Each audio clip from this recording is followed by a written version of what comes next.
Assalamualaikum warahmatullahi wabarakatuh.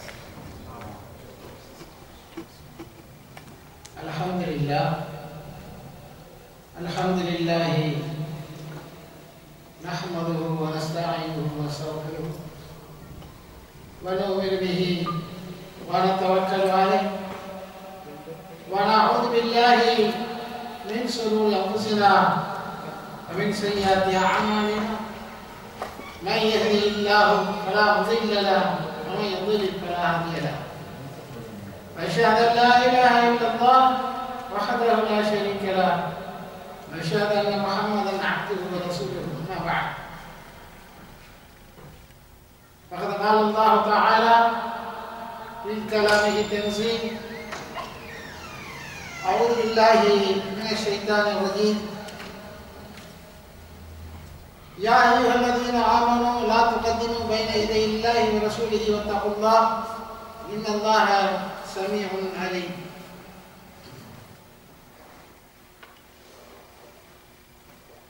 அளவற்ற அருளாளனும் நிகரற்ற பேரன்புடையவனுமாகிய எல்லாம் உள்ள அல்லாஹ்வுடைய ஷானஹு வ தஆலாவுடைய திருப்பெயரால் அன்பிற்கும் பெருமதிப்புக்கும் உண்டான அருமை இஸ்லாமிய சகோதர சகோதரிகளே,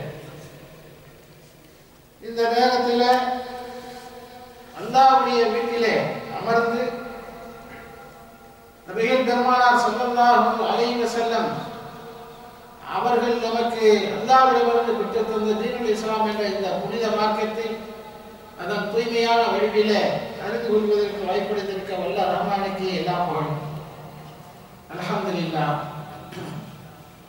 அன்பிற்குரிய சகோதரர்களே, அல்லாஹ் ரப்பல் ஆலமீன் இந்த மனிதர்களை படைத்து, இந்த மனிதர்களிலே முதலாவதாக ஆதம் ஹவ்வாவை படைத்து அவர்களை சுவனத்திலே வாழச் செய்து அதன் பிறகு ஷைத்தானுடைய மாய வலையிலே சிக்கிய அவர்கள் வலா தக்ரபா ஹாதிஹி ஷஜரா ஃபதகூனா மினல் ஸாலிமீன், இந்த மரத்தை நெருங்காதீர்கள் என்று அல்லாஹ் ஆணையிட்ட போது ஷைத்தானுடைய மாய வலையிலே சிக்கி அவர்கள் அந்த மரத்தை நெருங்கியதன் விளைவாக இந்த பூமிக்கு அந்த இருவரும் அனுப்பப்பட்டார்கள். மனிதனுடைய தொடக்க வரலாறு இப்படித்தான் தொடங்குகிறது. மனித இனத்தின் வரலாறு இப்படித்தான் தொடங்குகிறது.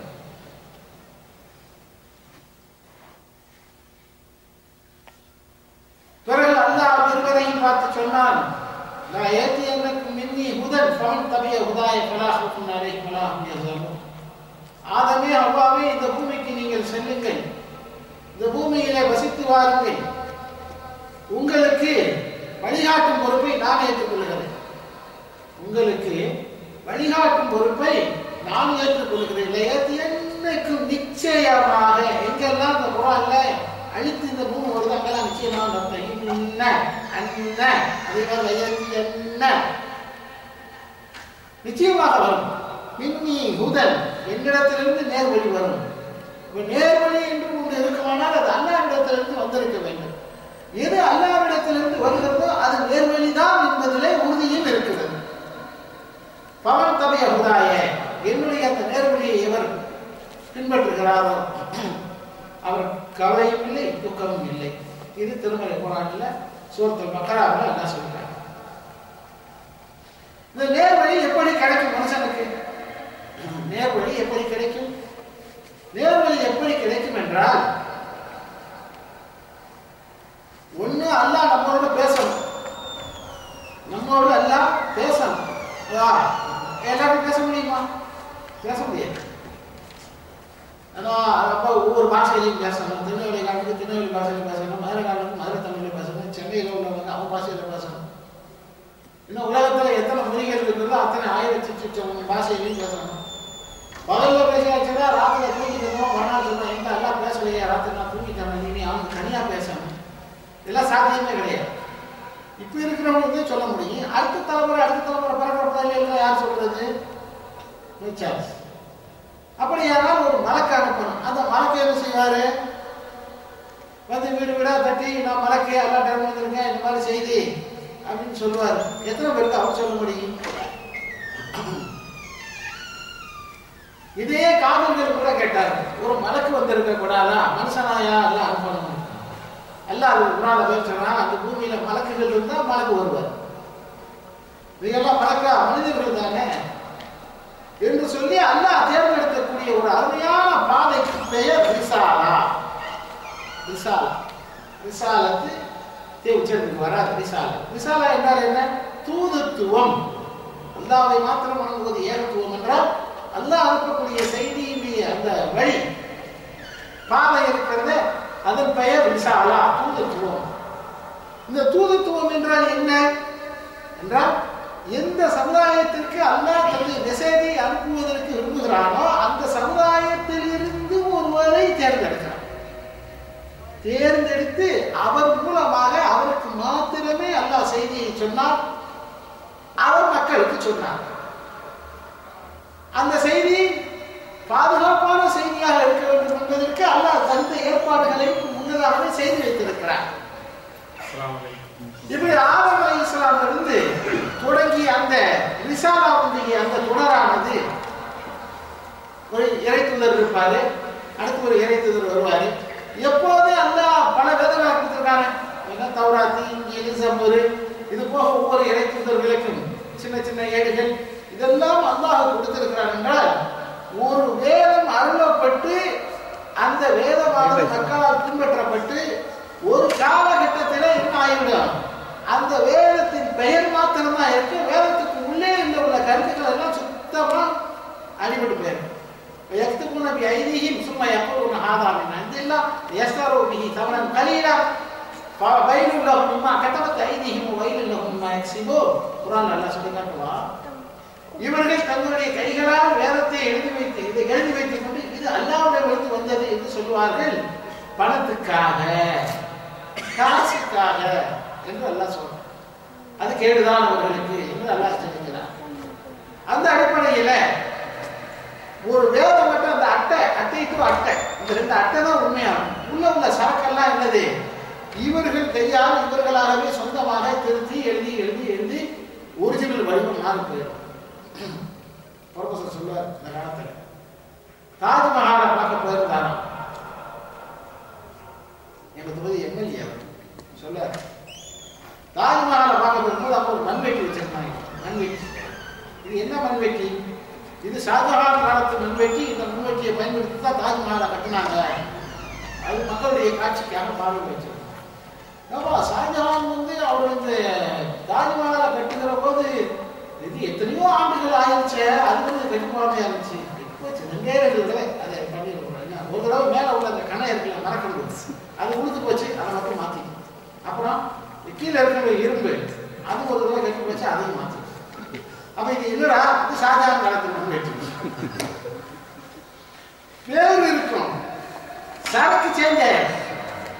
எப்போது ஒரு வேதத்திற்கு இப்படி ஒரு நிலை வருகிறதோ அப்போது அல்லாஹ் என்ன செய்யறான், சரி இனிமே இந்த பணம் செல்லுபடி ஆகாது, டோட்டலி சேஞ்ச் ஆயிடுச்சு.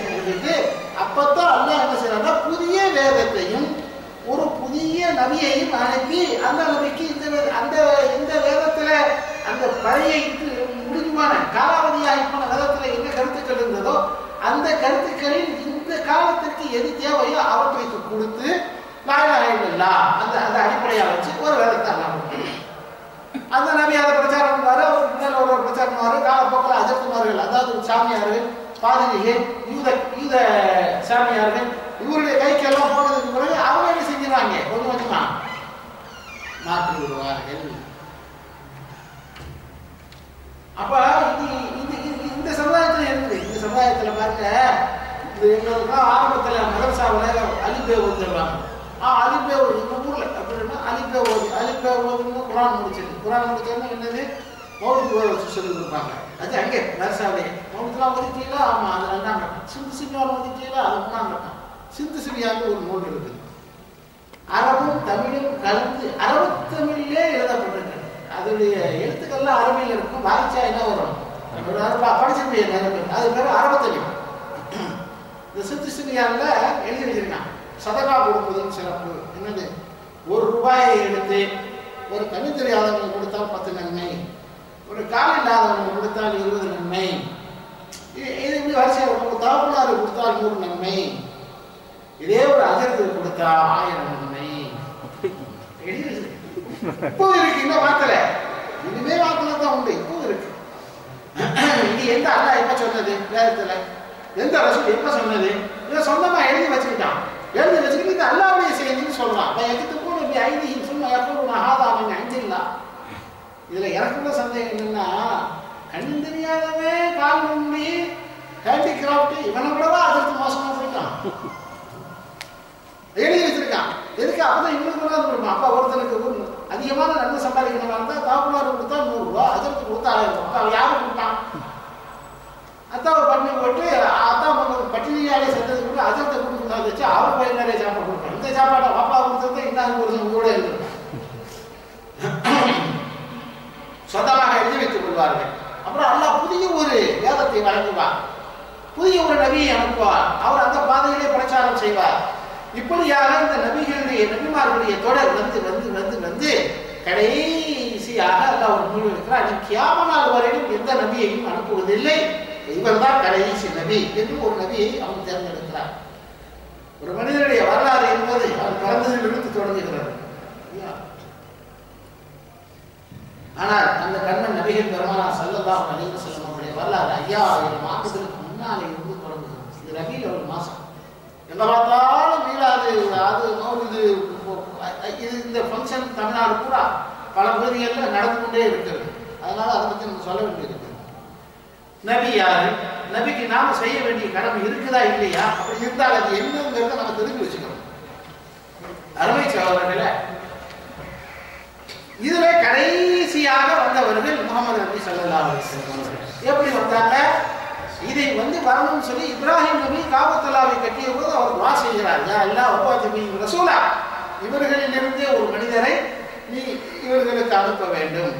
அவர் உன்னுடைய வேத கருத்துக்களை இந்த மக்களுக்கு மத்தியில சொல்ல வேண்டும், அவர்களுக்கு வேதத்தையும் ஞானத்தையும் கற்றுக் கொடுக்க வேண்டும் அப்படின்னு சொல்லிட்டு அந்த இப்ராஹிம் நபி அலைஹிஸ்ஸலாம் துஆ செய்யறாங்க.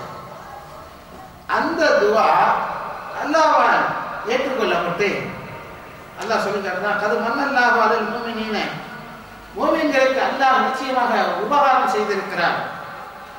இது பாகஃபீஹிம் ரசூலா, அவர்களுக்கு ஒரு தூதரை ரசூலை அல்லாஹ் அனுப்பி வைத்து மின் அன்ஃபுஸிஹிம், அவர்களிலிருந்தே அரபு குலத்திலிருந்து குறைஷி குலத்திலிருந்து அவர்களிலிருந்தே ஒரு தூதரை அனுப்பி வைத்து எத்லு அலைஹிம் ஆயாத்திஹி, அந்த அல்லாஹ்வுடைய வேதத்தை எல்லாம் அவர்களுக்கு ஓதி காட்டுவார்.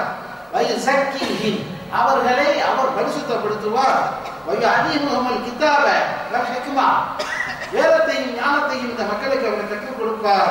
இன்கானும் அவர் ரஃபீதாலாலின், இதற்கு முன்னாடி அவர்கள் பகிரங்கமான வழிகேட்டிலே இருந்தார்கள் என்று அல்லாஹ் சொல்லி காட்டுவதை போல ரசூல் ஸல்லல்லாஹு அலைஹி வஸல்லம் அவர்களை அல்லாஹ் இந்த அரபு உலகத்திலே மக்கா மாநகரத்திலே பிறக்க வைத்தார். அதுக்கு எத்தனையோ காரணங்கள் இருக்கலாம். மக்கா மாநகரம் உலகத்துடைய சென்று பகுதியா இருக்குது, அதனால இந்த பகுதிக்கும் இஸ்லாத்தை சொல்றது வசதியா இருக்கும். ஆனா எனக்கு தோன்றிய ஒரு கருத்தை நான் உங்களுக்கு சொல்லி ஆகும். ஏன் முஹம்மது நபி ஸல்லல்லாஹு அலைஹி வஸல்லம் பிறந்தாங்கன்னு கேட்டா, இப்படி அனுபவத்துல, சைதி வாழ்க்கையில அனுபவத்துல ரெண்டே விஷயம். ஒண்ணு, இவனை தெரிஞ்சாச்சுன்னா உலகத்துல எவனை வேண்டாலும் தெரிஞ்சிடலாம். ரெண்டாவது, வெளியே இருந்து வந்தா இவன் ஒத்துக்க மாட்டான்.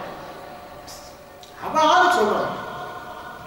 இந்த ரெண்டு காரணம் நமக்கு அனுபவ ரீதியில தெரியும். இதை தாண்டி 1000 காரணங்கள் இருக்கு. இப்ராஹிம் துஆ இருக்கு, நிறைய இருக்கு. மூணாவது என்ன அப்படின்னு கேட்டீங்கன்னா, இவனுக்கு மனுஷன் வந்து திருத்த முடியாது. இவனுக்கு யாருதான் வேணும்? ஒரு நபினே வேணும்.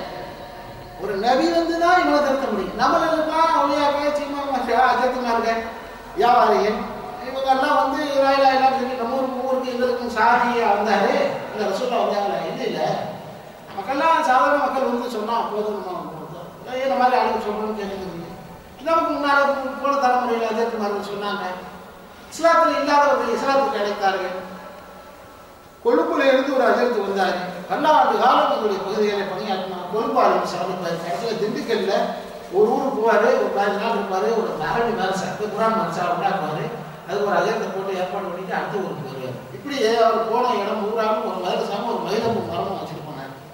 எல்லா கிராம மாவட்டத்திலும் ராமேஸ்வரத்துலேருந்து எடுத்துக்கிட்டா ஒரு பள்ளி ஒரு 11 மரமும் ஒரு மதரசாவும். கடைசியாக திண்டுக்கல்லில் போய் திண்டுக்கல்லையும் ஒரு மதரசா உருவாக்கி மூத்தாயிட்டாரு. இன்றைக்கும் கொழும்பாலம்சா உயர்நிலை பள்ளிங்கிற பேரில் திண்டுக்கல்லில் ஒரு ஹையர் செகண்டரி ஸ்கூல் ஒன்று இருக்கு. பின்னால் வந்தவங்க இன்னைக்கு எங்கள் ஊரில் கொழும்பாலம்சா கல்லூரியில் எடுக்கிறாங்க. கொழும்பாலம்சா கல்லூரி அது இவங்க செய்யறது தப்பு. விஷயம் என்னவென்றால் அவர்களால் இந்த சமுதாயம் பயனடைந்தது. ஆனால் இவர்களுக்கு ஒரு நபி தேவைப்பட்டார். அந்த வரிசையில கிபி 571 இதே மாதிரி ரபீல் அவல் மாதம் 12வது நாளிலே அப்துல்லா ஆமினா என்ற தம்பதிகளுக்கு மகனாக பிறந்தார். நபிகள் பெருமானார் ஸல்லல்லாஹு அலைஹி வஸல்லம் பிறக்கிற நேரத்தில் பிறக்கிறதுக்கு முன்னாலே தம்பி இறந்தார். பிறந்து சின்ன வயதிலே தாயாரும் இறந்தார். அதற்கு பிறகு அவருடைய வாழ்க்கையில பற்பல அதிசயங்கள் நடந்தன. வெவ்வேறு அதிசயங்கள் எல்லாம் அல்லாஹ் நடத்தினான். நபியை உண்டாக்குனான், நபியை வளர்க்கிறான். அந்த குணங்கள் முழுக்க நீங்க நல்லா தெரிஞ்சுக்கிறீங்க. உலகத்தில் எவனாவது நான் பரிசுத்தமான ஆத்மா என்று சொன்னால் நம்பாதீர்கள். அதை நான் சொன்னாலும் சரி, பெரிய அஜரத்து சொன்னாலும் சரி, யார் சொன்னாலும் சரி நம்பாதீர்கள். எல்லாரிடத்திலும் ஏதேனும் ஒரு தவறு இருக்கத்தான் வேண்டும்.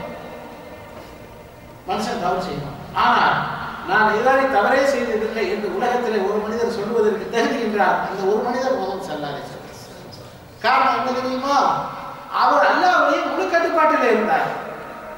லேசா சரிகிரமா தெரிஞ்சுன்னு அல்லாஹ் நினைச்சிட்டான். ஒரு தடவை சின்ன வயசுலேயே ரசூல் ஸல்லல்லாஹு அலைஹி வஸல்லம் ஏதோ ஒரு விளையாடுறதுக்கு கல்லை பழக்கி வைக்கிறதுக்கு ஆடை அவுக்குறாங்க. அவரை மாதிரி சின்ன வயசு பிள்ளை எல்லாரும் நம்ம சின்ன பிள்ளைகள்லாம் குளத்தில் குளிக்க போகும்போதெல்லாம் என்ன செய்வான்? கையில் ஓரத்தில் கலந்து வச்சுட்டு சும்மா தான் நீச்சல் அடிப்பாங்க. அந்த மாதிரி பருவத்தில் தன்னுடைய ஆடையை கலைக்கும் போது உடனே மலக்கா எனக்கு ஜிப்ரீலை அனுப்பி அல்லாஹ் ரப்பல் ஆலமீன் அந்த ஆடையை கலைய விடாம அப்படியே பிடிச்சான். ஏனென்றால் அவருடைய கண்ணியத்தை காப்பாற்ற வேண்டும். இது அல்லாஹ் கண்காணிப்பிலே வச்சிருந்தான். லேசா ஒரு சின்ன, அதாவது சொல்றாங்க, ஒரு கையில் சந்திரனையும் ஒரு கையில் சூரியனையும் தந்தாலும் இந்த பிரச்சாரத்தை நான் விட மாட்டேன் என்று ரசூலுல்லாஹ் சொன்னதாக செய்தி உண்மை. அது உண்மை கருத்து என்னன்னா, ஒரு கையில சூரியனையும் ஒரு கையில சந்திரனையும் தந்தாலும் என்னால் இந்த பிரச்சாரத்தை விட முடியாதுன்றான். விஷயம் என்ன? விட முடியாது. அவன் நினைச்சாலும் முடியாது. சதா அல்லாஹ்வுடைய கண்காணிப்பிலே இருந்தாங்க 63 வயது வரைக்கும். அதுக்கு முன்னால் அவங்களுக்கு ஒரு நபியாக ஆவதற்கான தகுதிப்பாடுகள் என்னென்ன வேணுமோ எல்லாவற்றையும் அல்லாஹ் கொடுத்தான். அப்படியே கொடுத்துட்டு வரான். நம்பிக்கையாளர், உண்மையாளர் அப்படிங்கிற பேர் யாருக்கு இருந்தது? ரசூலுல்லாஹ்வுக்கு இருந்தது. சாதிக்க அல் அமீன் என்று பிடிக்காதவங்க கூட என்ன செய்வான்? ரசூலுல்லாஹ் தான் கொண்டு வந்திருப்பான். அந்த குணமாவது நம்மகிட்ட இருக்குதா? அதெல்லாம் நம்ம திருப்பி நபியுடைய குணத்தை நம்ம வளர்த்துக்கிட்டு இருப்பான். கடவுளத்தில் கேட்டா எது எந்த கடைன்னு கேட்கிறாங்க. மனிதனுக்கு தெரிஞ்சே மோசடி செய்யலாம். அல்லாஹ்வுடைய திருத்துதரை கொலை செய்வதற்கு சுற்றி வீட்டை சுற்றி ஆரம்பிக்கிறாங்க. நைட்டோட நைட்டு என்ன செய்யறாங்க? அழிய கூப்பிட்டு படுக்கையில படுக்க போட்டு ரசூலுல்லாஹ் அந்த வீட்டை விட்டு வெளியாகிறாங்க. ஹிஜ்ரத் செய்து மதீனாவுக்கு போறாங்க. வரலாறு தெரியும் உங்களுக்கு. அப்ப அந்நியிடத்துல அவர்கள் சொன்ன செய்தி என்ன தெரியுமா? அந்த நெருக்கடி சூழ்நிலையில் அழிய இந்த ஜாமா இன்னாருடையது, இந்த ஜாமா இன்னாருக்கு சொந்தம், இந்த ஜாமா இன்னாருக்கு சொந்தம், எல்லாரும் கொண்டு வந்து அவங்க பேங்க் லாக்கர் ஆரம்பிச்சு ஒழுங்காக ரசூலுல்லாஹ் தான் கொடுத்து வைப்பாங்க. இந்த சாமான்களை நான் போனதுக்கு பிறகு என்ன செஞ்சிருங்க? ஒரு இடத்துல ஒப்படைத்து விடுங்கன்னு சொன்னாங்க. இதுல முக்கியமான விஷயம் என்னன்னா, யார் யார் சாமான கொடுத்து வச்சிருந்தாலும் அவன் தான் வாழ ஒரு வீட்டை கிட்ட செஞ்சு நிற்கிறான். அவன் சாமான இருக்கு. இந்த நிலைமையில நீங்கள நானா இருந்தா என்ன ஒண்ணு இருக்கணும்? அப்படியாடா என்னையே கொலை பண்ணுறதுக்கு அவன் ஜாமான் விடுவானா அப்படின்னு நெருப்பு வச்சு பொழிச்சிட்டு போயிடும். இதெல்லாம் இயற்கை மனுஷங்க எதனா வரும்.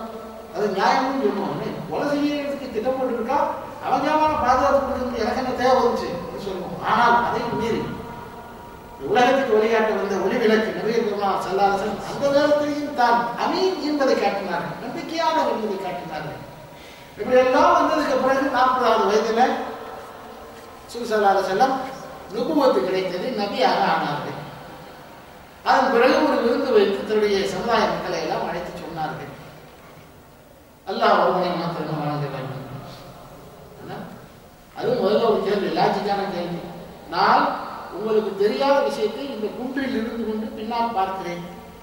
எனக்கு பின்னால் உங்களை தாக்குவதற்கு ஒரு படை ஆயுதத்தோடு வந்து கொண்டிருக்கிறது என்று நான் சொன்னால் போய் பார்க்காமல் நம்புவீர்களா? போய் பார்க்காம நான் சொல்ற வார்த்தையை வச்சு நீங்க நம்பிடலாம். நிச்சயமா நம்புவோம். ஏனென்றால் கடந்த 40 ஆண்டு காலமாக நீங்கள் பொய் சொன்னதில்லை, நீங்கள் வாய் திறந்து பேசினால் உண்மை என்று வேறு எதுவும் வெளிவராது என்றெல்லாம் அந்த மக்கள் சொல்லி அவங்க வாக்குமூலத்தை வாங்கினதுக்கு பிறகுதான் என்ன சொல்றாங்க, அல்லாஹ்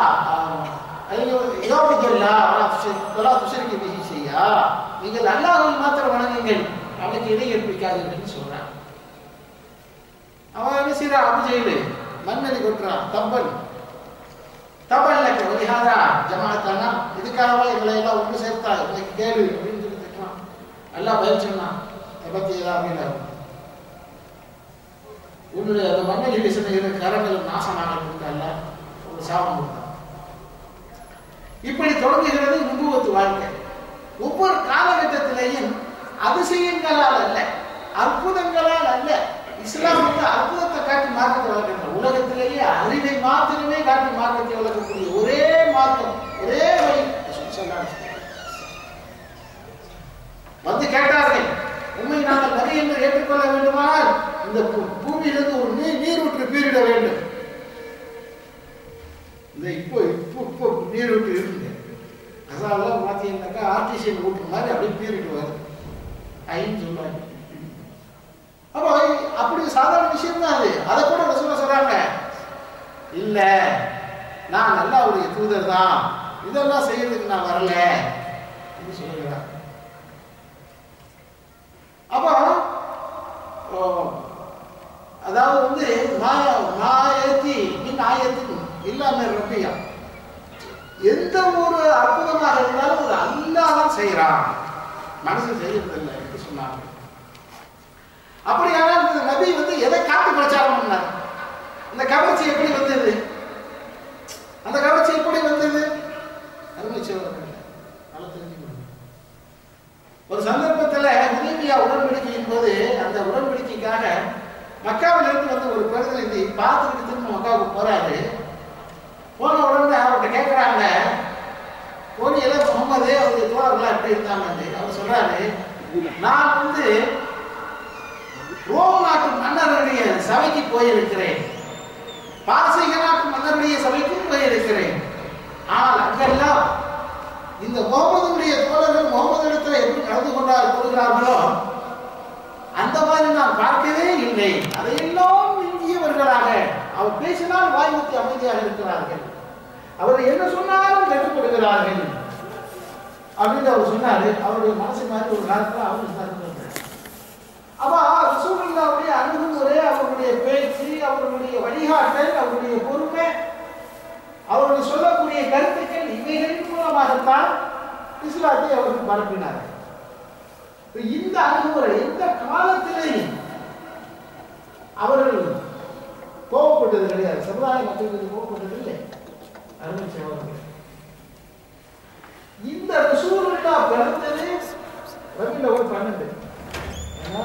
இதை நம்ம ஊர்ல வச்சுக்கிறாங்க, பள்ளிவாசல்களை அலங்கரித்து மௌலிதுகள் போதி பாடல்கள் பாடி சோரெல்லாம் ஆக்கி ரொம்ப விமர்சையாக கொண்டாடி கொண்டிருக்கிறார்கள். இந்த பழக்கம் ரசூலுல்லாஹ் உருவாக்கியதா? இல்லை.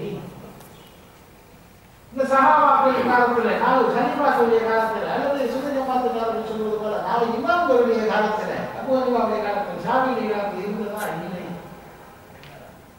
ஹிஜ்ரி 700 வரையில் 1434 இருக்கிறோம். 700 வரையிலும் இந்த விதத்தில் இந்த சமுதாயத்தில் இல்லவே இல்லை. ஹிஜ்ரி 700க்கு பிறகுதான் ஒரு பாவி, அவன் வந்து முஅ்தஸிலா கொண்டு போய் சேர்ந்தவன், அவன் வந்து என்ன செஞ்சான்னா கிழக்கு நாட்டு தத்துவங்களை, அகமியம் என்று சொல்வார்கள், சூஃபிசம், அந்த சிந்தனையை கொண்டவன். அவன் அலியை உயர்த்துபவன். அப்படிப்பட்ட ஒரு சூழலில் இருக்கக்கூடிய ஒருவன், அவன் தான் முதல்ல இந்த கருத்துக்களை எடுத்து வச்சான். நபிகள் பெருமானாருடைய பிறந்த நாளை நாம் கொண்டாட வேண்டும் என்று சொல்லி முதல்ல ஆரம்பிச்சு வச்சோன்னா அவன்.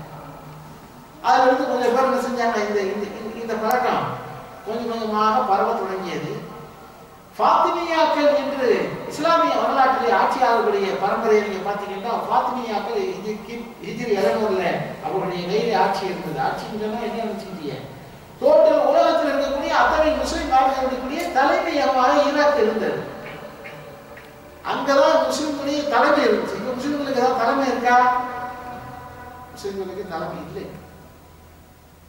கிறிஸ்துவர்களுக்காவது வத்திகன் இருக்குது, முஸ்லிம்களுக்கு எந்த தலைமையும் இல்லை. ஹிலாஃபத் இல்லை. நம்மெல்லாம் எப்படி இருந்தோம் தெரியுமா? ஒரு அணியாக இருந்த ஒரு சகோதரர்களே, வரலாறு தெரியாது. அல்லாஹ்வுடைய திருத்துதர் ஒரு ஒரு ஒரு சூப்பரான ஒரு சமுதாயத்தை உருவாக்கி விட்டு போனார்கள்.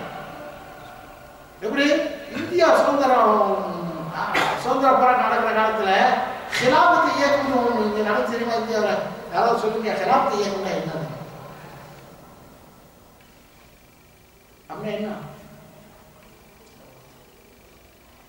யூரோப்பில் இருக்கக்கூடிய கிறிஸ்துவ மன்னர்கள், கிறிஸ்துவ படைகள், கிறிஸ்துவத்தை சார்ந்த அந்த மதத்துக்காரர்கள் எல்லோரும் முஸ்லிம்கள் வாழ்ந்த, முஸ்லிம்களுடைய கையில ஏகப்பட்ட நாடுகள் இருந்துச்சு. எகிப்துல இருந்து எரித்ரியா வரை இருந்துச்சு, இந்த பக்கம் பாகிஸ்தான் வரை இருந்துச்சு, நிறைய நாடுகள் இருந்துச்சுங்க. அவ்வளவு படைகளை எதிர்த்து டோட்டல் உலகத்தையும், அமெரிக்கா பெரிய மாதிரி விளையாடுறாங்க, இந்த மாதிரி எல்லாவற்றையும் தன்னுடைய கையிலே கொண்டு வர வேண்டும் என்ற ஆசையில நடத்தப்பட்டவைகள் தான் சிலுவை போர் என்று சொல்வார்கள். இந்த சிலுவை போருடைய ஒரு விளைவு தான் துருக்கி. அப்ப துருக்கி வந்து என்ன செஞ்சிருச்சு? கொஞ்சம் மதீனாவில் இருந்தது, பக்தாதுக்கு வந்து ஈராக்ல இருந்து என்ன செஞ்சு துருக்கிக்கு வந்துருச்சு, இஸ்தான்புல். அதான் ஒட்டுமொத்த முஸ்லிம்களுடைய தலைநகரமாக இருந்தது. அங்கிருந்து ஹலிஃபா இருந்தார். அந்த ஹலிஃபா தன்னுடைய கவர்னர்களுக்கு உத்தரவிடுவார், எல்லா முஸ்லிம்களும் அதை பின்பற்றுவார்கள். இப்படிதான் இருந்துச்சு. இந்த சூழலில் அந்த அந்த இதுல எங்க இந்த என்ன சொன்னா துருக்கி இஸ்தான்புல் கடைசியாக இருக்கிற முஸ்தபா கமால் பாட்சா, அவர் தான் கடைசி ஹலீஃபா. அவர் அரசு துரத்திட்டாங்க, ஒழிக்காரு. அதுக்கப்புறம் இன்று வரையும் என்ன இல்லை இல்லை முஸ்லிம்களுக்கு தலைமை கிடையாது. இந்தியாவில் சுதந்திர போராட்டம் யாரை எதிர்த்து நடத்தினாங்க? வெள்ளைக்காரனை எதிர்த்து, இங்கிலாந்துக்காரனை எதிர்த்து. இவங்கள போனா அவங்க பாசியில போனா கிறிஸ்துவனை எதிர்த்து. அப்போ காந்தி போன்ற தலைவர்கள் எல்லாம் ஒரு விஷயத்தை அவர்கள் ஆதரப்பட்டார்கள். என்னது?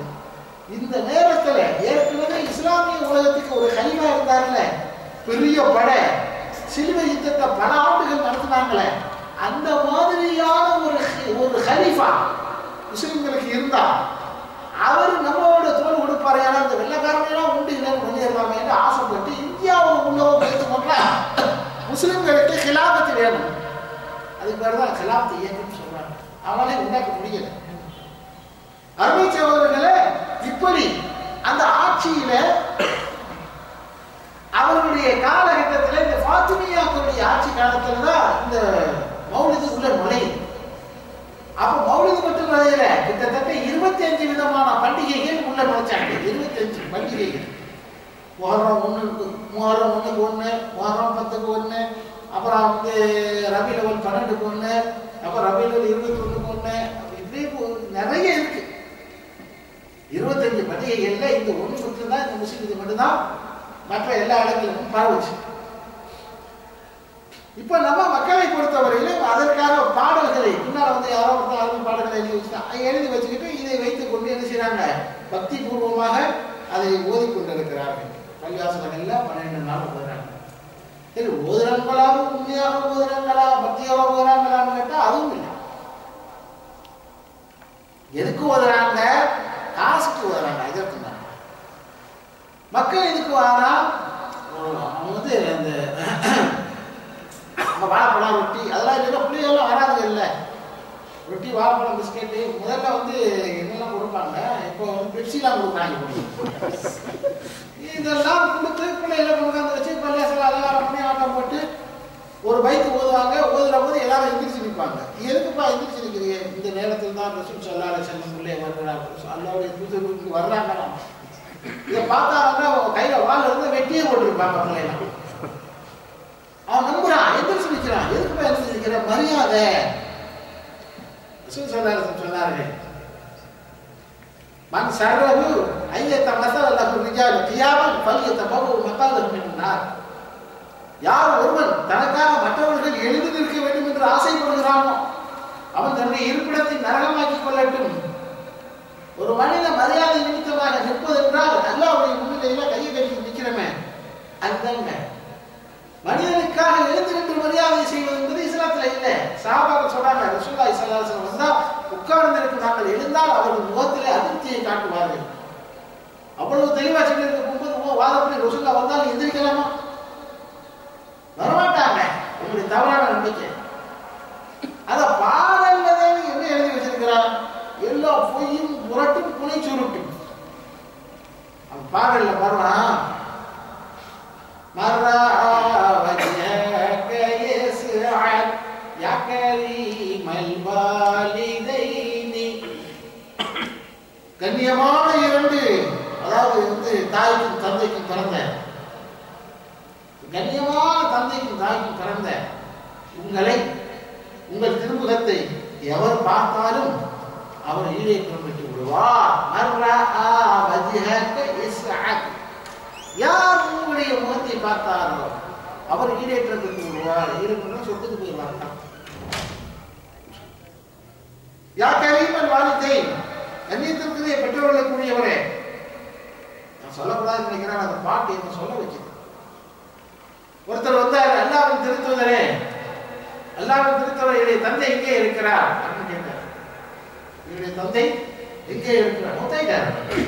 சொர்க்கமா நரகமா? அவன் கேட்கிறான். உங்களுடைய தந்தை நரகத்தில் இருக்கிறார் அப்படிங்கிறாங்க. அப்படியா? அது சோகமா இருக்குங்களே, ரொம்ப துக்கமா கண்ணீர் கொடுத்து போறார். போற வர முன்னாடி ரசூலை கூப்பிட்டாங்க.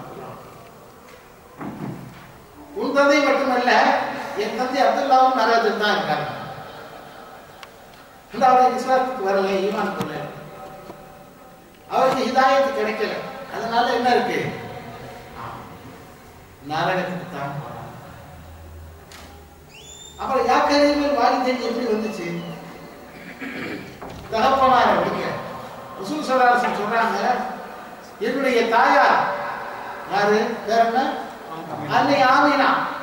அன்னை ஆமினாவும் மக்காவுக்கும் மதீனாவுக்கும் இடையில ஒரு பயணத்துல வந்து கொண்டு இருக்கும்போது திடீர்னு நோய் விட்டு மௌத்தாயிட்டாங்க. அங்கேயே அடக்கியாச்சு. சிட்டியில கிடையாது, மக்காவிலும் கிடையாது, மதீனாவிலும் கிடையாது. அவர் ரசூல் ஸல்லல்லாஹு அலைஹி வஸல்லம் அல்லாஹ்ட்ட அனுமதி கேட்கிறாங்க, யா அல்லாஹ், என்னுடைய தாயாருக்காக நான் கபரை ஜியாரத் செய்யணும். ரசூலுல்லாஹ் சொல்லி காட்டுறாங்க, என் தாயாருடைய கபரை நான் பார்க்க வேண்டும் என்று ஜியாரத்னா பார்த்துட்டு வரணும்.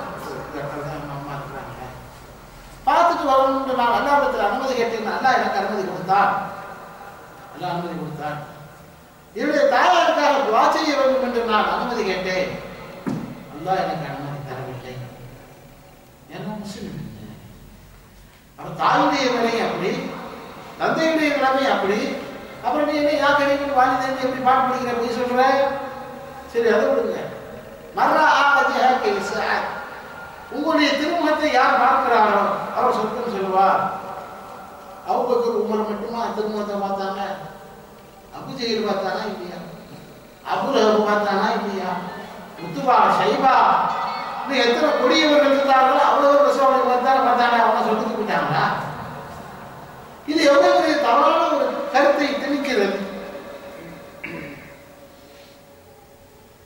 அதாவது இன்னொரு வரி பாடுவார், இன்ன பைத்தன் அந்த சாக்கினது, நபியே எந்த வீட்டிலே நீங்கள் குடியிருக்கிறீர்களோ, இன்ன பைத்தன் அந்த சாக்கினது லைஸ முஹ்தாஜன் இல சுருதி, அந்த வீட்டுக்கு வெளிச்சமே தேவையில்லை. அந்த வீட்டுக்கு வெளிச்சமே தேவையில்லை. இப்போ வெளிச்சமே கிடையாது தமிழ்நாட்டில்.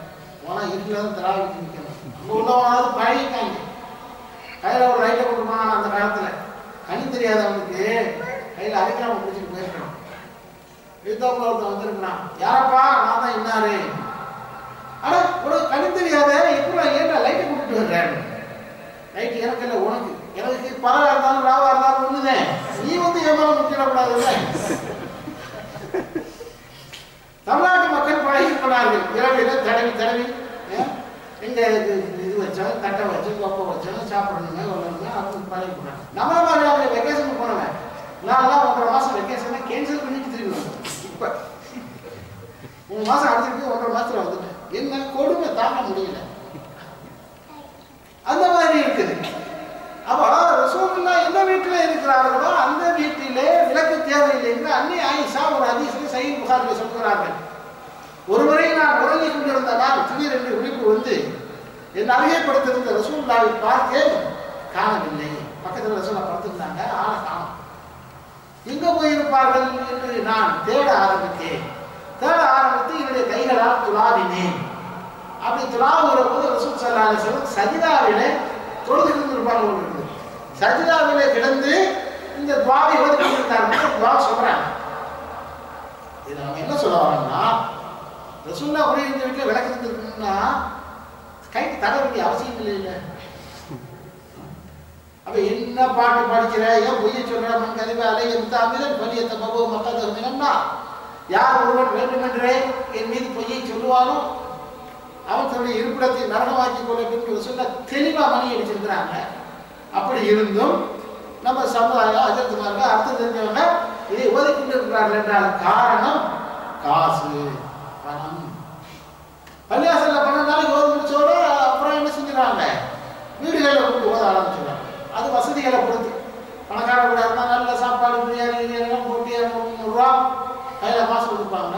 கொஞ்சம் ஏழை வீடுகளை ஆரம்பிச்சிங்கன்னா அதிலத்தை எங்கள் வீட்டில் ஒரு நடமோடுது ஓதணும். நடமோடுதுன்னா ரொம்ப ராகம் போட்டு அதிக காசை எதிர்பார்க்குறாங்க. சும்மா உரைநடையில் ஓதிட்டு போயிருங்க. ஏன்னா அவன் காசு கம்மியாக கொடுப்பான். அது காசு கம்மியாக கொடுக்காங்க. அதையே அந்த கொள்கை நாமெல்லாம் அனுபவப்பட்டோம். பல்லாண்டு காலம் அது காசு கொடுத்து கொத்தி கொடுக்கணும். இந்த வீட்டுக்காரங்க பெரிய கெட்டிக்காரங்க என்ன ஒரு பழைய நோட்டு கிழிஞ்சது செல்லாது அப்படி கைக்கு வச்சு அனுப்பிடுறாங்க. குறிச்சி வாங்க மாட்டாங்க. பக்கால நோட்டு கொடுத்தா வாங்கி பார்த்து சின்ன யாரும் மானாமதுரை தெரியுமா, நம்ம வீட்டில் என்ன செய்ய முடியும், அதிகத்தில் கொடுத்தா வாங்கி இப்படி வச்சுக்கணும். வெளியே பார்த்தா சரி பழைய நோட்டுகளா இருக்கு, காசு கம்மியா இருக்கு. வெளியே வந்து மனசால திட்டுவான், இவன் தான் விளங்குவாங்க. அவன் ஓடுது போதே விளங்குறதுக்கு அவன் கடமைக்கு போய் ஓதிட்டு அங்க ஓத போகும்போது இவன் நல்லா இருக்கணுமே, வீடு கட்டணுமே, வாசல் கட்டணுமே, பணக்காரன போடணும்னு நினைக்க மாட்டாங்க. நமக்கு என்ன கிடைக்குன்னு இருக்கான். வெளியே வந்து மனசால சொல்ற பத்தியில அதான் உண்மையான துவா, மனசுல இருந்து வர்றாங்க. விளக்குவானா இவன் அப்படின்னு அதிர்த்துமார்கிட்ட பத்துவா வாங்குறதுக்கு தான் போகுது உதவு. என்ன அடுத்து நீங்க பாத்தீங்கன்னு சொன்னா அந்த காசு தருவானே அது எப்படி இருக்கும், பழைய நோட்டா இருக்கு, தெரிஞ்ச நோட்டா இருக்குன்னு அதிர்த்துமார்கிட்ட பெரிய நம்மளோட சீனியர் இருக்காங்கல்ல, பெரிய கில்லாடியா இருப்பாங்க. என்ன தெரிஞ்சு கைக்கில பத்தி காசு தரலாம் 50 ரூபா நோட்டு செல்லாத மாதிரி தெரிஞ்சு பழைய நோட்டாடே அதெல்லாம் டெக்னிக்கை கண்டுபிடிச்சிருந்தா. கைக்கில வச்சிருந்து எப்படி கண்டுபிடிக்கிறது, அப்படியே பேசிக்கிட்டே ஓரத்தை தடவிப்பாரு. ஓரம் தான் ரொம்ப மோசமா இருக்கும். எந்த நோட்டுடைய ஓர பகுதி மோசமா இருக்கு, சென்று பகுதி அதை விட மோசமா இருக்கு. இதெல்லாம் கலையை கற்று வச்சுக்கணும். இதெல்லாம் எதுக்கு, காசுக்கு. இப்ப நீங்க ஒரு அஜர்த்துக்கு கூப்பிடுங்க, கூப்பிட்டு அஜர்த்து எங்க வீட்டுல வாங்க சாப்பிடணும், பேச்சு வளர்ந்தாலும் ஆனா காசு கிடையாது. நல்லா ராகம் போட்டு நல்லா மௌலிக்கு ஓதணும். சரின்னு ஓதுவார். அப்புறம் அடுத்த ஆள் கூப்பிடுங்க, அப்புறம் அடுத்த ஆள் கூப்பிடுங்க. இப்படியே ஒரு 15 வீட்டில் கூப்பிட்டீங்கன்னா 16ஆவது வீட்டில் கூப்பிட போகும்போது ஜமாத் சபையை அவசரமா கூப்பிடுவாங்க. அவசர செயற்குழு என்னப்பா நல்லா தேடி பார்த்துட்டோம், இந்த மௌலிக்கு ஓதுறதுக்கு மார்க்கத்தில் எந்த ஆதாரமும் கிடையாது, ஹராமா வச்சுருப்பாங்க. ஏன் தொட தெளிவா 10 ரூபாய் வாங்கினா தலைவிக்கியா? மொத்தத்தில் இது என்ன, ரசூலுல்லாஹை மதிக்கிறதுங்கிற பேர்ல இந்த கூத்துக்கெல்லாம் அரங்கேறி கொண்டிருக்கிறது. அருமை சகோதரர்களே புரிஞ்சு கொள்ளும். இது அல்ல இஸ்லாம். அல்லாஹ்வுடைய தூதரை மதிக்க வேண்டிய விதத்தில் மதிக்கணும். அப்படின்னா நீங்க கேட்கலாம், அப்படின்னு சொன்னா இப்போ அல்லாஹ்வுடைய தூதருக்கு நாம் ஒன்றும் மதிப்பு கொடுக்க வேண்டியது இல்லையா, ரசூலுல்லாஹ் ஸல்லல்லாஹு சொல்ல வேண்டியது இல்லையா? ரசூலுல்லாஹ் எதை சொன்னார்களோ, அல்லாஹ் எதை சொன்னாலும் ரசூலுல்லாஹ்வுக்கு எப்படி மரியாதை காட்ட வேண்டும் என்று அல்லாஹ் சொன்னாலும் அந்த விஷயங்களை நாம் செய்ய வேண்டும். அதை செய்யறது இல்லை. அதை விட்டுக்கிட்டு என்ன செய்யறது, யாராவது பேசுறாங்க பேச சொல்றது, 12 நாளைக்கு மௌலிது ஓதுறது.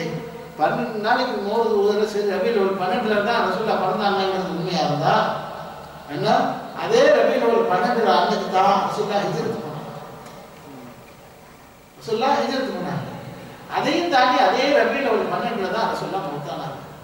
ரசூலுல்லாஹ் மௌத்தானதுல வந்து உனக்கு என்ன அவ்வளவு சந்தோஷம், அந்த 12லயே நீ அவ்வளவு செலிப்ரேட் பண்ற, கொண்டாடுற. அருமை சகோதரர்களே, அல்லாஹ்வுடைய தூதருக்கு நாம் காட்ட வேண்டிய மரியாதைகளுக்கு ஒரு பட்டியலே இருக்கு. அது என்ன, அதை தெரிஞ்சுக்கணும். முதலாவது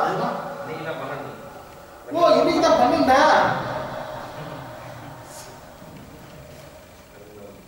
அல்லாஹ்வுடைய தூதருக்கு நாம் செய்ய வேண்டிய மரியாதைகள் என்ன?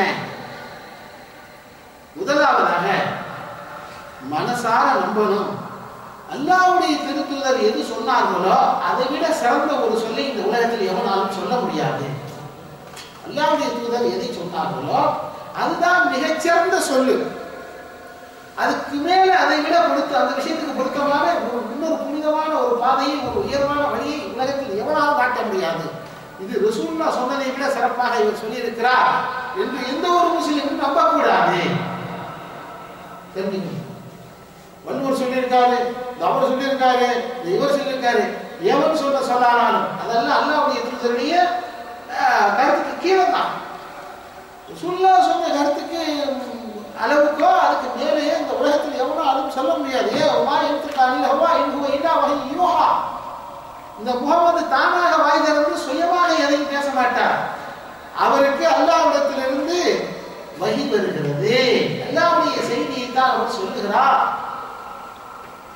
அப்போ ரசூலுல்லாஹ்வை விட சிறந்த சொல், சிறந்த ஒரு கருத்து இன்னார் சொல்லியிருக்கிறார் என்று ஒரு மூமின், ஒரு முஸ்லிம் நம்பிட்டான்னா போச்சு. அல்லாஹ்வுடைய தூதர் சொன்னா நீங்கள் கண்ணால் பார்க்காமலே நம்ப வேண்டும். அல்லாஹ்வுடைய தூதர் சொன்னா என்ன செய்யணும்? நம்ம கண்ணுக்கு பார்க்கலையே, நான் போற விஷயத்துல கொஞ்சம் வந்தா தெரியுங்க, நான் பார்க்கலையே, ஆனால் ஒரே வீட்டுக்கு 3 கண்ணா கொண்டாடுறாங்க தமிழ்நாட்டில். பார்த்தீங்களா?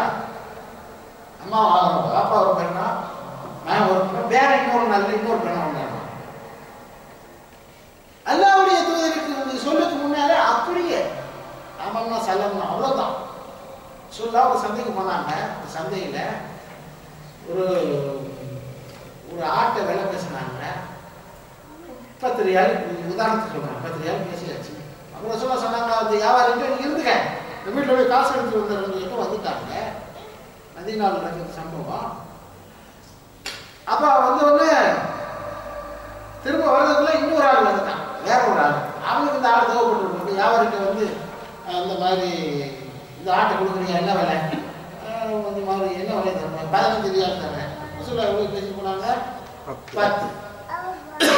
அதாவது நான் கணக்குக்காக உங்களுக்கு சொல்லுவேன், கருத்தை கொடுத்துருக்கேன். அப்ப சரி கொடுத்துருவோம் அப்படி அவர் 15 ரியால் வாங்கிட்டு ஆட்டை பிடிச்சி அவங்க மேல கையில கொடுத்துட்டாரு. கொடுத்துட்டு 2 பேரும் பிரியறதுக்கு முன்னால வந்துட்டாங்க. சொல்றேன் வந்தவங்க என்னப்பா இது ஐயாயிரமா இருக்குது, நம்ம இப்பதானே வேலை பேசிட்டு காசு எடுத்து வரணும்னா அதுல அது அவங்க கையில கொடுத்துட்டா அதிக காசுக்கு ஆசைப்பட்டு செஞ்சுட்டியா அப்படின்னு சொல்ல கேட்குறாங்க. பட்டாப்பு பல்கிடுச்சு இருந்தாரு. அவன் முஸ்லீம் இல்லை. சொன்னா எப்போ நம்ம பேசணும், நீங்க எப்போ வந்தீங்க, நம்ம 2 பேரும் கடையில் அப்படி ஒரு பேச்சு கிடையாது அப்படின்னு சுத்தமாவே பல்கிடுச்சிட்டான். இல்லப்பா அப்பதானே பேசணும். அப்ப அதுக்கு என்ன எவிடன்ஸ், சாட்சி இருக்கா, யாராவது கூட இருந்தாங்களா, யாராவது பார்த்தாங்களா, சாட்சி இருந்தா கொண்டுருவான். அப்ப திரும்பி ஒரு சத்தம் கேட்குது, சாட்சி இருக்கிறது, இதோ நான் இருக்கிறேன். திரும்பி பார்த்தா ஜெயிதுக்கு ஒருத்தர் வர்றார். அவர் பேர் ஜெயித். அதிசல நீங்கள் 2 பேரும் ஒப்பந்தம் போட்டதை நான் கூட இருந்து பார்த்தேன், இந்த 2 கண்ணால் பார்த்தேன், 2 காதால் கேட்டேன். அவர் ஒன்றும் பண்ண முடியல. சரி 30 ரியால் விட்டு ஆட்டை படிச்சுட்டு போயிட்டாச்சு. ஆட்டை பிடிச்சி போறதுக்கு அவர் கொடுத்துட்டாங்க. ஜெயித் வா, நான் அவர் மட்டும் தானே பேசணும், நீ எப்ப இருந்த, நான் எங்க இருந்தேன், ஆடு பேசும்போது நீ பார்த்துருந்தீங்க, நான் எங்க பார்த்தேன். அப்ப எப்படிப்பா அவ்வளவு ஸ்ட்ராங்கா அடிச்ச? அல்லாஹ் தெரிஞ்சுதர நீங்க சொல்லித்தான் அல்லாஹ் எங்களுக்கு இருக்கிறான்னு தெரியும். நாங்கள் அப்படியே நம்பினோம். உங்க பேச்சுக்கு நாங்கள் சந்தேகப்படவில்லை. சொர்க்கம் இருக்கிறது, நரகம் இருக்கிறது என்றெல்லாம் உங்கள் வாயிலிருந்து வந்த வார்த்தையை வைத்துத்தான் இன்றைக்கு நாங்கள் செயல்படுகிறோம். மறுமை இருக்கிறது என்பதையே எங்களுக்கு பார்க்காமலேயே நீங்கள் சொன்னதை வைத்து நாங்கள் நம்பினோம். அப்படிப்பட்ட நீங்கள் எவ்வளோ பெரிய விஷயங்களில் எல்லாம் சரியாக இருந்த நீங்கள் ஒரு ஆட்டுக்குட்டி விஷயத்தில் யாரும் சொல்ல போறீங்க. அதனால இதை நான் பார்க்கறேன்னு சொன்னா நான் குற்றவாளி, பார்த்தேன்னு இருந்தா ஒரு நோம்பு இல்லையாடே அப்படித்தான் சொன்னேன் அப்படின்ட்டு சொன்னார்கள். இனிமேல் தோழர்கள் அழைச்சி சொல்றாங்க, இனிமேல் இந்த ஜெயிதுடைய சாட்சி 2 பேருக்கு சமம் தான். கடைசி வரலும் அவருக்கு அந்த பவர் இருந்துச்சு. நம்ம 2 பேரும் சேர்ந்தாத்தான எந்த ஒரு விஷயத்துக்கு 2 ஆண்களுடைய சாட்சி வேணும். சாட்சினா 2 ஆண்களுடைய சாட்சி. ஆனா செய்த பொறுத்தவரை என்னது, அவர் ஒருத்தர் சொன்னா போது 2 பேருடைய பணம் அவருக்கு. அது சொல்ல அவருக்குன்னு கொடுத்து இந்த நிகழ்ச்சிக்காக கொடுத்து சிறப்பு ஒரு அந்தஸ்து வச்சுக்கிறாங்க. இப்படி ரசூல் ஸல்லல்லாஹு அலைஹி வஸல்லம் சொன்ன எந்த ஒரு கருத்திலையும் ஒரு மூமின் சந்தேகம்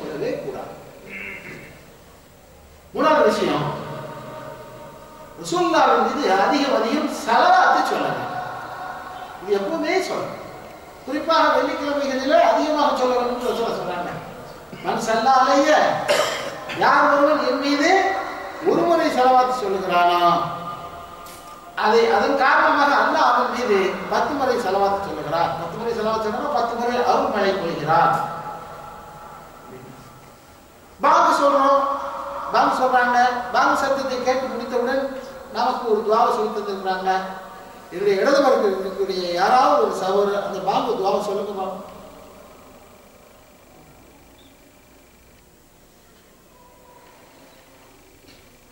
ரசூலுல்லாஹ் பாங்கு சொல்லி முடித்தவுடன் யாரு அபூ சுஃபியான் அறிவிக்கக்கூடிய ஹதீஸ். இந்த அபூ சுஃபியான் பெரிய விரோதியா இருந்தவர். படமர ரசூலுல்லாஹ்வோட படையெடுத்து வந்து போராடுங்க. அப்படிப்பட்ட அபூ சுஃபியான், இந்த அபூ சுஃபியானுடைய அந்த அபூ சுஃபியான் இந்த ஹதீஸை அறிவிக்கிறார். பாங்கில் சம்பந்தப்பட்ட அந்த ஹதீஸ் அதுக்காவது சொல்லுங்களேன். இல்ல நெய் தூக்குங்கன்னு சொல்ல, உங்க ஏரியாவுக்கு வரல, லெஃப்ட்ல தான் நிற்கிறேன், ரைட்டுக்கு வரப்போன்னு சொல்லு. சரி, ரைட்ல உள்ளவங்க சொல்லு. நான் கேட்கல, ஒரு முதல்ல கையை தூக்குனாரு, அவருக்கு தான் முதல்ல சொல்லுங்க. اللهم رب هذه دعوتي تامة الصلاة القائمة آتِ محمدا الوسيلة والفضيلة وابعثه مقاما محمودا الذي وعدته. வார்த்தா கரெக்ட். பாரக்கல்லாஹ். அல்லாஹ்வுடைய வார்த்தையாக்கு மேல உறுதிப்படுத்தணும். இந்த பாங்கு துஆ சொல்றதுக்கு முன்னாடி இதை யார் சொல்லணும்னு சொல்லிருக்காங்க ரசூலுல்லாஹ். விஷயம் பாங்குக்கு இந்த பாங்கு துஆவுக்கு இடையில ஒன்று சொல்லி இருக்காங்க. என்ன தெரியுமா? யாரது? அல்லாஹ் தஹியத்துல ஓதக்கூடிய அல்லாஹ் ஸல்லி அலா முஹம்மதின் வ ஆலி முஹம்மதின். இதெல்லாம் சொல்லி இருக்க முடியல, ஸலவாத்துன்னு சொல்லி இருக்காங்க. அதாவது பாங்கு சொல்லி முடித்தவுடன் என் மீது ஸலவாத் சொல்லி அது பிறகு துஆ ஓதுங்கறாங்க. அப்ப ஸலவாத்தை எங்க சொல்லணும்? பாங்கு சொல்லி முடித்தவுடன். நம்மள மோதினார் மைக்க போடுறதுக்கு என்ன செய்வாரு? பாங்குக்கு முன்னால சொல்லுவார். அல்லாஹும்ம ஸல்லி அலா முஹம்மது சொல்லிட்டு அதுக்கப்புறம் தான் வாங்க சொல்லுவார். எப்படி சுன்னத் எப்படி பேணுவாங்க? அருமை சகோதரிகளே, ரசூலுல்லாஹ்வின் மீது எப்போதெல்லாம் ஸலவாத் சொல்ல வேண்டும் என்று ரசூலுல்லாஹ் சொல்லி இருக்கிறார்களோ அந்த முறையில் ரசூலுல்லாஹ்வின் மீது ஸலவாத் சொல்ல வேண்டும். சொல்றதுனால நமக்கு கூடுதல் நன்மை கிடைக்குதுங்க. அதனால ரசூலுல்லாஹ் சொல்லியிருக்காங்க. அந்த அல்லாஹ்வுடைய தூதர் அவர்களை பின்பற்றுதல்ங்கிறது ரொம்ப முக்கியம். பின்பற்றுவதுன்னா என்னது? அவர்கள் காட்டி தந்த சுன்னத்துகள். சொன்னா குர்ஆனில் வராத பல விஷயங்களை ரசூலுல்லாஹ் நமக்கு சொல்லி தந்திருக்காங்க. என்ன? தொழுகையை கூட சல்லுக்கமா ரைத்து மூணு சல்லி, என்னை எவ்வாறு தொலை கண்டீர்களோ அவ்வாறு தொழுங்கள்னு சொன்னாங்க. அந்த அடிப்படையில் ரசூலுல்லாஹை அப்படியே நம்மளால் இயன்ற வரை இதா அமர்த்துக்கு அமரி பொறுத்துவியா, நான் உங்களிடத்துல எதையாவது ஒரு விஷயத்தை ஏவினேனால் மஸ்தத்தாத்தும், உங்களால் முடிந்த அளவு நீங்க என்ன செய்யுங்க, அதை பின்பற்றுங்கள். இதா நகைத்தும், எதையாவது விட்டு உங்களை நான் தடுப்பேனால் அதிலிருந்து முற்றாக விலகி கொள்ளுங்கள். செய்யுங்கள் என்று நான் எதையாவது ஏவி இருந்தால் அதை உங்களால் இயன்ற அளவு செய்யுங்கள் அப்படின்னு நான் அதை சொல்ல. அதனால ரசூலுல்லாஹ்வை நம்ம என்ன செய்யறது? ஃபாலோ பண்றது, பின்பற்றுதல். அதுக்கு ரசூலுல்லாஹ் வந்தாங்க. 33 இடத்துல திருமறை குர்ஆன்ல 33 இடத்துல அல்லாஹ் சொல்றான், நீங்க ஆத்தாக்கும் ரசூல் இந்த நபி எதை கொண்டு வந்தாரோ அதை எடுத்துக்கொள்ளுங்கள், நபி எதை தடுத்தாரோ விலகிக் கொள்ளுங்கள். நபியை பின்பற்ற வேண்டும் என்ற கருத்தை 33 இடங்களில் திருக்குறள்ல அல்லாஹ் சொல்லிட்டாங்க. அப்ப இது நாம் அவருக்கு செய்ய வேண்டிய உண்மையான மரியாதை. அதுக்கடுத்து நேசம். நேசம் தான் என்னது? அல்லாஹ்வுடைய தூதரை நாம் அதிகம் வைக்கணும்னு நான் ரொம்ப நேசிக்கிறேன். நேசம் நேசம்னா எப்படி இருக்குன்னு தெரியுமா? குர்ஆன்ல அல்லாஹ் சொல்றாங்க. அதாவது அன்னபி அவுலா பில் முஃமினீன மின் அன்ஃபுஸிஹிம் வ அஸ்வாஜிஹிம் உம்மஹாத்துஹும். இந்த நபியானவர் மூமின்களுக்கு அந்த மூமின்களுடைய உயிரை விட மேலானவர். உயிரை விட மேலானவர். இன்னும் சொல்றாங்க ரசூலுல்லாஹ், லா யமின் ஆஹதுக்கும் ஹத்தா அகுன அஹப்ப இலை மின் வாலிதிஹி வ வலதிஹி வ நாஸி அஜ்மாஈன். உங்களுடைய பெற்றோர், மனைவி, மக்கள், உற்றார், சுற்றம், சொந்தம் எல்லாரையும் விட நான் அவனுக்கு நேசமானவனாக இருக்க வேண்டும்.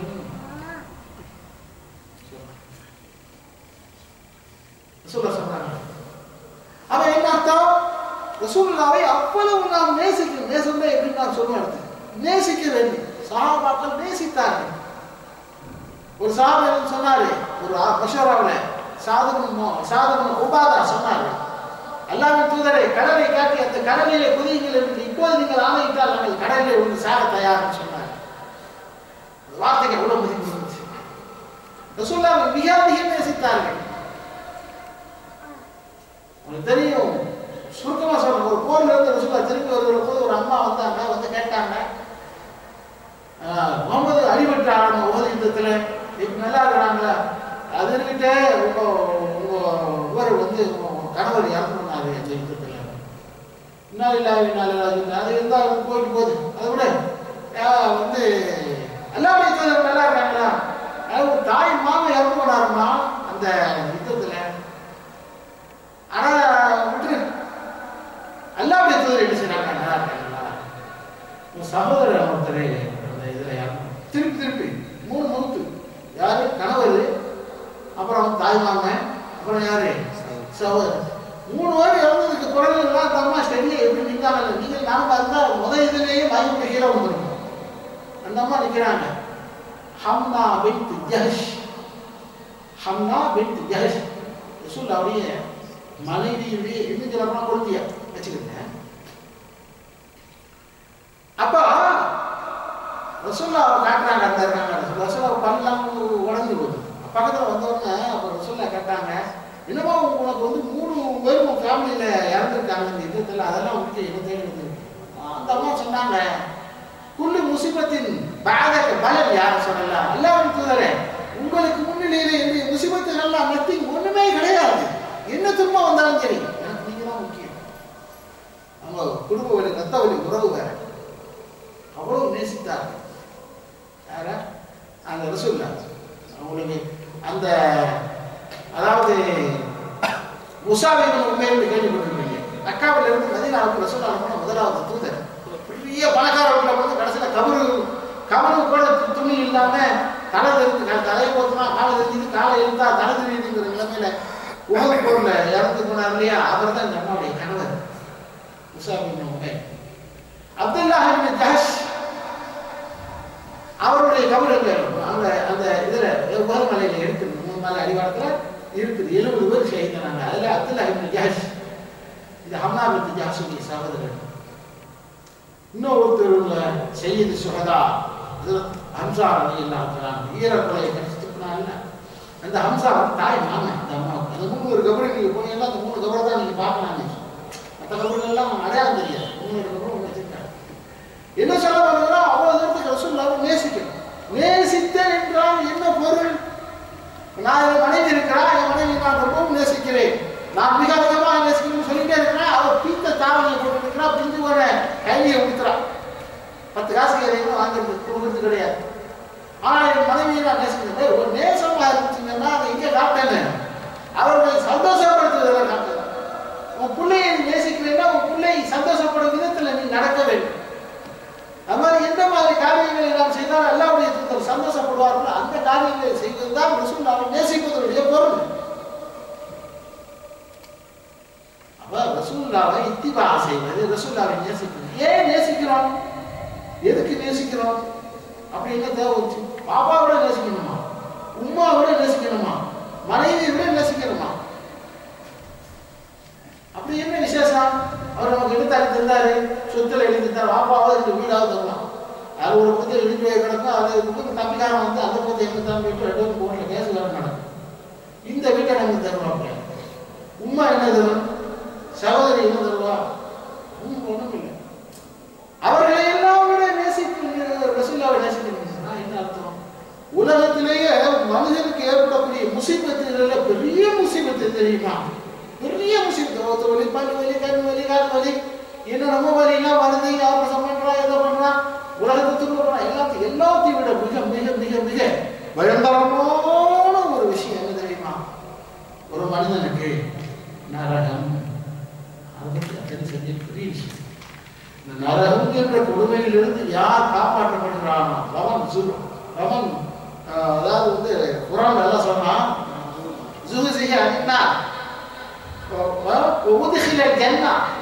யார் நரகத்திலிருந்து காக்கப்பட்டு சொர்க்கத்தில் நுழைவிக்கப்படுகிறாரோ அவன் தான் உண்மையிலேயே ஜெயிச்சவன், வெற்றியாளன். அது குரான் என்ன சொல்லிட்டார். அந்த நரகத்திற்கு தன்னுடைய சமுதாயத்தை சார்ந்த யாரும் போய்விடக் கூடாது என்பதிலே அக்கறை காட்டிய ஒரு மனிதர். உங்களை அவர் முகமது பார்க்கல, முகமது ஸல்லல்லாஹு அலைஹி வஸல்லம் உங்களை பார்க்கல, அவங்க உங்களை பார்க்கல, ஆனால் உங்கள் மீது அவர் அக்கறை காட்டினார். என்னுடைய சமுதாயம் என்று சொன்னார். நூஹ் நபி ஒரு சந்தர்ப்பத்தை சொன்னாரு, யா அல்லாஹ் இன்னஹும் அலல்லஹுன்ன, அதாவது அந்த சாமி சிலைகள்லாம் இருக்குல்ல, இதெல்லாம் என்ன செஞ்சிருச்சு, இந்த மக்களை வெளியெடுத்து விட்டது. சாமி சிலை இவன் தான் கெட்டு போயிருக்கான். சாமி சிலை அதோட கோயில் சும்மா தான் இருக்குது. அவர் தன்னுடைய மக்களுக்கு அவர் ஆரோக்கியம் கொடுக்கிறார். எடுத்து விட்டன இன்னமும் பாதிக்க இவர்கள் எல்லாம் உங்களுடைய அடியார்கள். எப்படி செடிப்பட்டா கட்சி கொண்டாரு பாருங்க. எனக்கு சொல்லுறாங்கன்னா எல்லாம் ஆளுகப்பா. வீட்டில் பொண்ணுமாப்பிள்ள வேசம் போய் சொல்லுவாங்க, எங்களுக்கு எதுவுமே வேணாம், கட்டி வேணாம், வீரம் வேணாம், மெத்த வேணாம், கல்வன் வேணாம், ஐஸ்வீட் வேணாம், ஒண்ணுமே வேணாம்ப்பா. ஒரு 150 பவுன் போடு, ஓமருக்கு நீ போட போற இல்லைன்னு எவ்வளவு போடு, 150 பவுன் போடு. நாங்களா கேட்கிறோம் இல்லையா, கொண்டாடி போடுறாங்க, ஓ மகனுக்கு நீ போட போற. இப்படியே சொல்லி அந்த ஆசையை இன்டைரக்டா சொல்றது, இங்கு வேணும் வாங்குறது. இந்த மாதிரி இந்த நபி என்ன செய்யறாருன்னா, நூஹ் அலைஹிஸ்ஸலாம் இவங்க எல்லாம் அந்த சாமி சிலை கெடுத்து பிடிச்சான். இவர்கள் எல்லாம் இன்னும் இபாதுக்க அப்படின்னு சொல்லிட்டு சொன்னாரு. பயிர்ப்பு அதிகம் இன்னும் இபாது, நீ அவங்களை வேலை செய்யறதா ஓ ஆடு, நீ அடிச்சுக்க, என்னத்தையும் பண்ணிக்க, எங்களுக்கு என்ன. ஆனா வயிறு கஷ்டம் இல்லை, அவங்களை நீ மன்னிச்சேன்னு வச்சுக்கவேன், அதுவும் இருக்கும். உனக்கு அதே கேட்டாங்க இவரை சொல்றாங்க. அப்ப என்ன, அவருடைய சமுதாய மக்கள் மீது அவருக்கு ஒரு பாசம் இருக்குது. யாரும் நரகத்துக்கு போயிடக்கூடாதுங்கிறத சொல்றாரு. இந்த வசனத்தை ரசூல் ஸல்லல்லாஹு அலைஹி வஸல்லம் எடுத்து வைத்துக் கொண்டு ஒரு நாள் வாசித்துக் கொண்டிருக்கிறார்கள். வாசிச்சுக்கிட்டு அப்படியே அழுது கொண்டு இருக்கிறார்கள். முஸ்லிம்கள் அழுதுட்டு இருக்காங்க. அப்போ ஒருத்தர் கேட்கிறாரு, அல்லாஹ்வின் தூதரே ஏன் அழுகுறீங்க? இவர் மூசா அலைஹிஸ்ஸலாம், ஈசா மாதிரி சொல்றாரு. 2 வசனத்தை எடுத்து வச்சுட்டு அழுதுட்டு போகும்போது என்ன சொல்றாங்க, உம்மத்தி உம்மத்தி உம்மத்தின்னு அழுகிறாங்களாம். கொண்டாட்டி பிள்ளைய பத்தி எல்லாம் கூட நினைக்கல. உம்மத்தி என்னுடைய சமுதாயமே. அவங்களுக்கெல்லாம் நாளைக்கு என்ன எல்லாமே தெரியலன்னு சொல்லும் போது அல்லாஹ் ரப்பல் ஆலமீன் ஜிப்ரீல் அலைஹிஸ்ஸலாத்தை உடனே அங்க அனுப்புனான்.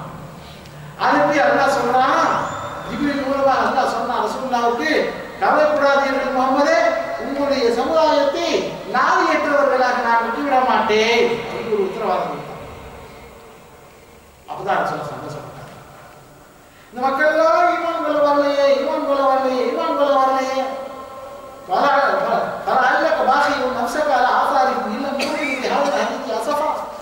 இவர்கள் ஈமான் கொள்ளவில்லை என்று அதை நினைச்சு வருத்தப்பட்டேன், நீ செத்து போது எவ்வாறு என்று அல்லாஹ் நினைக்கிறான். அவ்வளவு மக்களை விட்டு அக்கறைப்பட்டார்.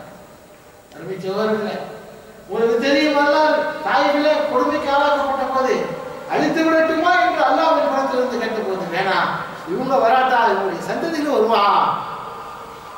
இவங்க சொன்ன மாதிரி அழிச்சிருன்னு சொல்லல, சந்ததிகள் வருவான்னு சொன்னாங்க. இன்னைக்கு இருக்கா இல்லையா? அதே தாயில பார்க்கிறோமா இல்லையா? ஒரு முஸ்லீம்களுக்கு ஒரு முஸ்லீம் அல்லாத ஒருத்தர் பார்க்க முடியுமா? எல்லா முஸ்லீம்கள் அன்னைக்கு எல்லாருடைய அழிச்சிருந்தா இன்னைக்கு இவங்க எல்லாம் வந்துட முடியாது. அந்த நேசத்தை நம் மீது காட்டியது வாப்பா காட்டலங்க. அப்போ அதனால கொண்டு வந்தால் தந்தை, கொண்டு வந்தாலும் வராவிட்டாலும் தாய், சீர்கொண்டு வந்தால் சகோதரி, கொலையும் செய்வால் பத்தினி. நம்ம பொருள் கொண்டு கொடுத்தா தான் வாப்பா நல்லா இருக்கியா அப்படி இருக்கியா அப்படின்னு. அம்மா கொடுத்தா கொண்டு கேட்டாலும் பெத்துட்டமே சோறு கொடுப்பாளாம்.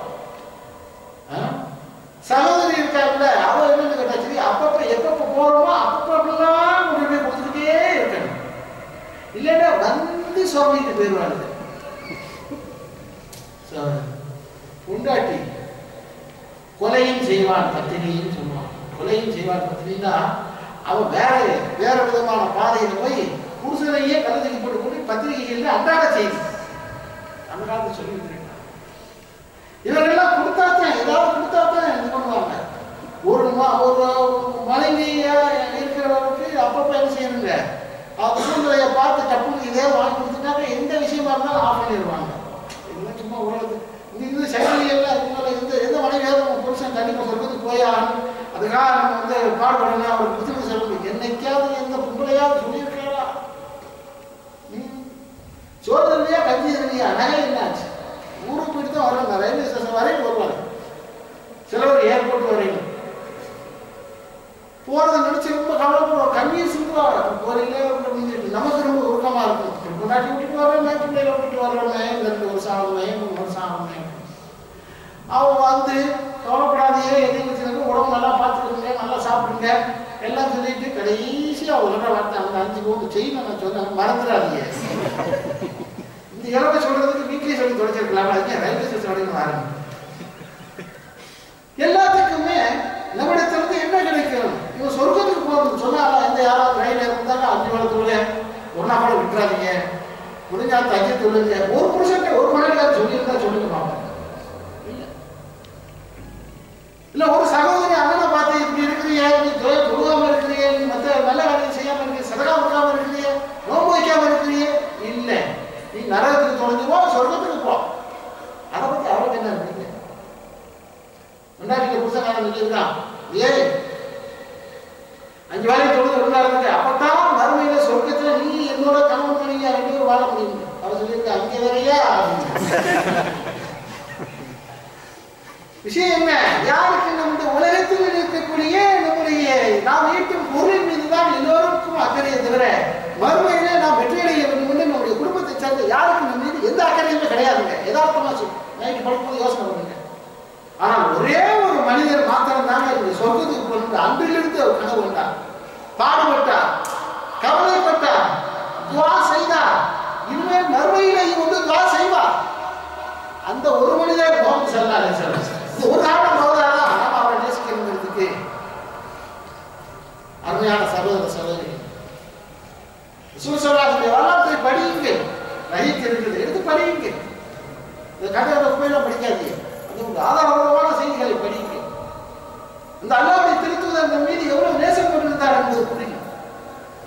ரசூலுல்லாஹ்வுடைய அந்த ஹதீஸ்களை பாருங்கள், அதை பின்பற்றினால் நமக்கு என்ன விமோசனம் கிடைக்கும் என்பது புரியும். ரசூலுல்லாஹ்வுடைய வாழ்க்கை வரலாற்றை படித்து பாருங்கள். என்றாவது வாழ்க்கையில் ஒரு முறையாக பொய் சொல்லி இருக்கிறாரா, மோசடி செய்திருக்கிறாரா? இந்த நற்குணத்தை பின்பற்ற வேண்டும் என்ற ஆசை ஆண்களாகி எங்களுக்கும் சகோதரிகளாகிய பெண்களாகி உங்களுக்கு இந்த ஆசை வர வேண்டும். அதுதான் அழகே தவிர வெறுமனே பள்ளிவாசலை அலங்காரித்து வைத்து அந்த தேங்காய்ச்சோறாக்கி விடிய விடிய ஓடுத்துவதி ஆட்டப்பட்டு செய்வதெல்லாம் வெட்டி வேலை மீன் வேலை பிதாத். இஸ்லாம் காட்டாத வழி. பிதாத்துல என்னது? நரகத்திற்கு குள்ள பிதாத்தின் நரகா குள்ள நரகத்திற்கு நார். எல்லாம் உங்களை நரகத்திலே கொண்டு போய் சேர்க்கக்கூடிய பாதைகள். அதிலிருந்து நாமும் விலக வேண்டும், இந்த சமுதாயத்தையும் விளக்க வேண்டும். உண்மையான சுண்ணாவை சுண்ணத்தை பின்பற்றுகின்ற மனப்பக்குவம் வேண்டும். சுண்ணாவை பின்பற்ற வேண்டும் என்பதில் ஒரு ரஜினியை பின்பற்றுறாங்க. அவர் படத்துல வந்து சரி அவர் மாதிரியே சட்டையை ஓபன் பண்ணி இன்னொரு பெரிய மட்டம் போட்டுக்கிட்டு இப்படி தர்றாங்க, கட்டணை போட்டாங்க. என்னடா அது? அவர் சூப்பர் ஸ்டார். அப்ப அங்கிட்டு ஒருத்தர் தலை, இங்கிட்டு ஒருத்தர் தளபதி. இவனுக்கு பேரே இல்லை உங்களுக்கு தமிழ்நாட்டில். இப்படி அதை பின்பற்றுறதுல அந்த ஸ்டைல் இப்படி செய்வதில்ல, செருப்பு போட்டுக்கிறதுல, இதுல எல்லாம் நீ பின்பற்றினா சந்தோஷப்படுறீங்களே. அதே மாதிரி நீ ரசூலுல்லாஹ்வுடைய வாழ்க்கையை பின்பற்றி அதில் பெருமிதப்படு. இப்ப நான் ஒரு உண்மையான முஸ்லிம், என்னுடைய ஒரிஜினல் தலைவரை பின்பற்றுகிறேன் என்று அந்த பெருமிதம் ஒவ்வொரு முஸ்லிமுக்கும் நெஞ்சத்தில் வர வேண்டுமானால் ரசூலுல்லாஹ்வை பின்பற்றி அந்த ஆசை வந்தால் சொர்க்கம். இதைத்தான் ரசூல் ஸல்லல்லாஹு அலைஹி வஸல்லம் படத்தில் எதிர்பார்த்தார்கள். அன்பு சகோதரர்களே, அந்த அடிப்படையில் ரசூலுல்லாஹ்வை பின்பற்றுவோம், அவர்கள் மீது ஸலவாத் சொல்லுவோம், அவர்களுக்காக துஆ செய்வோம், அவர்களுடைய சொற்களை நாம் தலைக்கு மேல் வைத்து போற்றுவோம். அவர்களுடைய சொல்லுக்கு ஈடாக உலகத்தில் எவனாலும் சொல்ல முடியாது என்ற நம்பிக்கையிலே இருப்போம். அவர்களுடைய வார்த்தையில பொய்யே இல்லை என்பதில் நான் நம்பிக்கையாக இருப்போம். அவர்கள் கொண்டு வந்த வேதத்தை உண்மை என்று நம்பி இருக்கிறோம். உண்மையான சிறந்த முஸ்லிமாக இந்த உலகத்தில் வாழ்வதற்கு அல்லாஹ்வுடைய தூதருடைய வாழ்க்கை நமக்கு வழிகாட்ட வேண்டும். அதுதான் உண்மையை தவிர இந்த வெட்டி வேலை வீண் வேலை விதத்திலிருந்து அல்லாஹ் தஆலா உங்களை என்னையும் காக்க வேண்டும் என்ற பிரார்த்தனையால் என்னுடைய வார்த்தைகளை நான் நிறைவேற்றிக் கொள்கிறேன். அஸ்ஸலாமு அலைக்கும்.